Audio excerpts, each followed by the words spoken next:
नमस्कार विद्यार्थी मित्रांनो, नर्सिंग नोट्समध्ये आपले स्वागत आहे।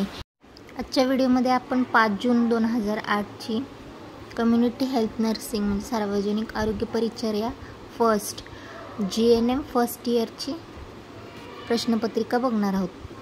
प्रश्न पहिला आहे, अचूक पर्याय निवडा। ध्वनीचे मोजमाप करण्यासाठी टिंबटिंब हे एकक वापरतात। ध्वनीचे मोजमाप करण्यासाठी डेसिबल म्हणजे क हे उत्तर बरोबर आहे। दुसरा आहे, टिंबटिंबच्या हार्मोन्सच्या निर्मितीकरिता आयोडीनच्या ह्या अन्न घटकाची गरज असते। याचं उत्तर आहे थायरॉक्सिन। या हार्मोनच्या निर्मितीकरिता आयोडीन या अन्न घटकाची गरज आहे। तिसरा आहे, डॅश डॅश लस ही लाईव्ह अँटीन्युडेस लस आहे। याचं उत्तर आहे BCG। चौथा आहे, ग्रामीण भागातील अंगणवाडी हा टिंबटिंब कार्यक्रमाचा एक घटक आहे। याचं उत्तर आहे ICDS या कार्यक्रमाचा एक घटक आहे। पाचवा आहे, टिंबटिंब ही आरोग्य शिक्षणाची परिणामकारक पद्धत आहे।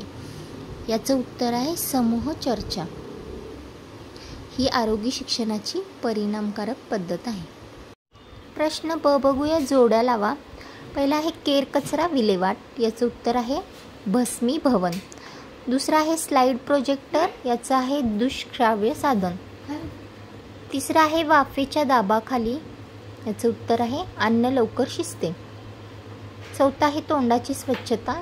याचं उत्तर आहे पायोरिया। पाचवा आहे, प्लाझ्मोडियम वायवॅक्स। याचं उत्तर आहे मलेरिया। प्रश्न क बघूया, चूक की बरोबर ते लिहा।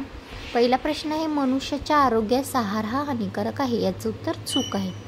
दुसरा आहे, गोवराची लस वयाच्या 2 ते 3 या वयोगटात देतात। याचं उत्तर चूक आहे। गोवरची लस 12 महिने ते 15 महिन्याच्या दरम्यान देतात। 12 महिन्यात किंवा 15 महिन्यात हा फर्स्ट डोस असतो। तिसरा आहे, डायरिया झालेल्या पेशंटला बरा करण्याकरता क्षार संजीवनी देतात। याचं उत्तर बरोबर। चौथा आहे, कठीण पाण्यामध्ये साबणाचा फेस भरपूर होतो। याचं उत्तर आहे चूक। पाचवा आहे, परिचारिकेला नोंदी अहवालाचे कायद्याच्या दृष्टिकोनातून महत्त्व माहिती असली पाहिजे। याचं उत्तर बरोबर आहे। तर अशा प्रकारे पुढील व्हिडिओ मी लवकरात लवकर तुमच्यासाठी घेऊन येणार आहे। तोपर्यंत माझ्या चॅनलला लाईक, शेअर, सबस्क्राईब, कमेंट करायला विसरू नका। थँक्यू।